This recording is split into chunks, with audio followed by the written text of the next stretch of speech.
Hey, how's it going? I'm Ryan Hefner, and this is the All Play Podcast. So, I wanted to address the $800 gorilla in the room.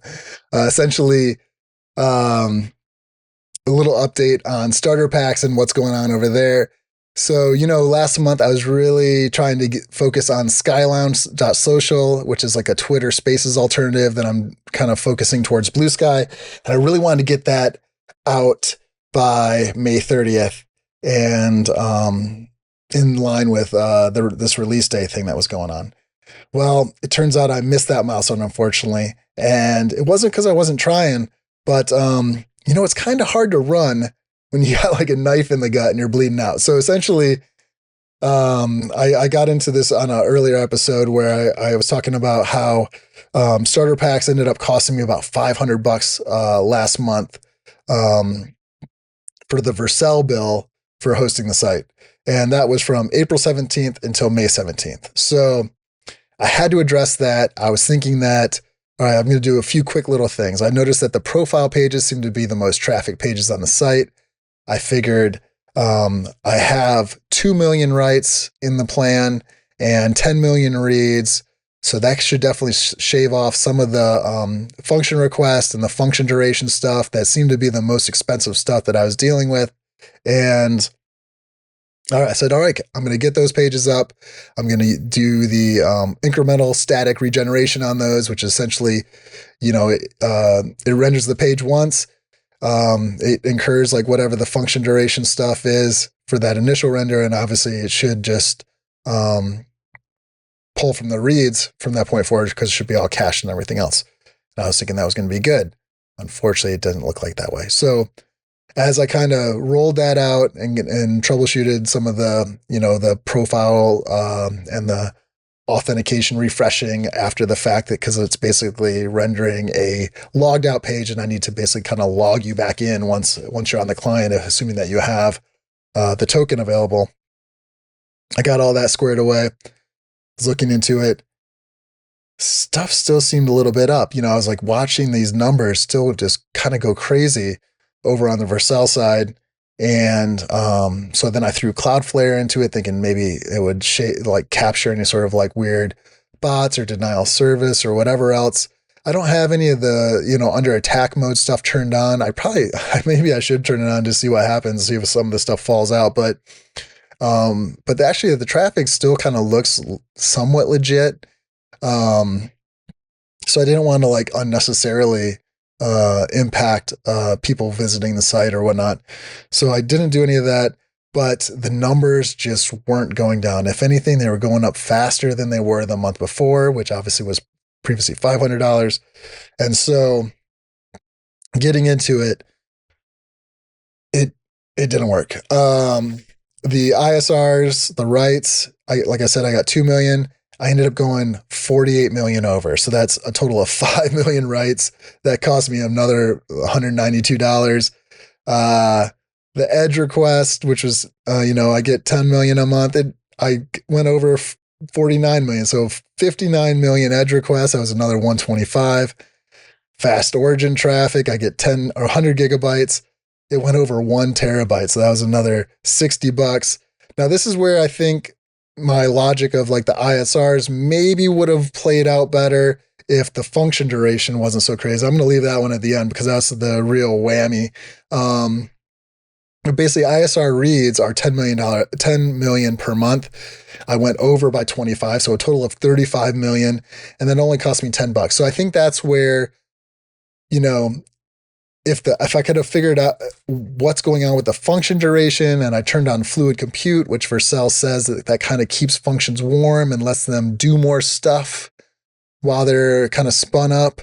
Although that doesn't seem like that did the trick either. I turned that on, and actually I think maybe I should even have played around with turning it off to see what happens, but it's so hard to kind of figure out where things are ebbing and flowing that I just didn't take the time to do it. But so yeah, so basically the function duration is the big whammy. It's like $436.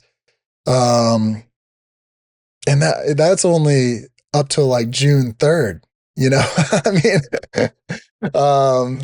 I tried to tackle this like relatively early in the month. I mean, I guess it's been a couple weeks, and that's where it's at. So it basically totaled up to $858, up from my last month's charge of $535. I thought I was going to take that 1 month on the chin and address it in the June invoice, but that doesn't seem to be the case. So I ejected. I ended up moving the site over to Render. That's actually where I already had the API and the fire hose, everything else set up. So it was a pretty seamless transition over. There were a few things I had to figure out with. For some reason, the site builds and the deploys were sometimes timing out and doing some wacky stuff. So I had to troubleshoot that. Eventually got those figured out. Had to disable an NX daemon. I think that was using too much memory during the builds or the deploy process. Little funny stuff like that. But again, these are those things that you don't really realize that you're getting for free when you're deploying on Vercel, because they just make it so easy and they have everything so already like pre-configured and wired up for next app to be deployed there. So that was one lesson learned. I got it all spun up. Then I realized that actually the ISR stuff, the caching that is required for that is actually configured via cache handler. So you set that up in your next.config, and looking into it, I didn't really realize this, that the most popular open source library that people are using for the cache handler that also kind of can be configured to use a Redis instance is actually only supports up to Next 14. And I'm at Next 15.3. So unfortunately, that doesn't seem like that's working. Once I set that up, I looked into writing my own. I probably am going to have to end up going that route. But right now, the site is configured on Render. It is not using the Redis instance, and so I don't think it's really getting the amount of cache handling and the performance optimizations that I could get there. Unfortunately, I'm going to have to sink some more time and figure out how to button that up. But at least I can sleep a little safer at night knowing that the site's only going to cost me, well, right now I have it on an $85 a month plan. I think that's probably a little bit more juiced up than it needs to be. I think once I get the cache handler figured out and the Redis instance, which is costing me another $10. So I'm in $95 for hosting the site over on Render.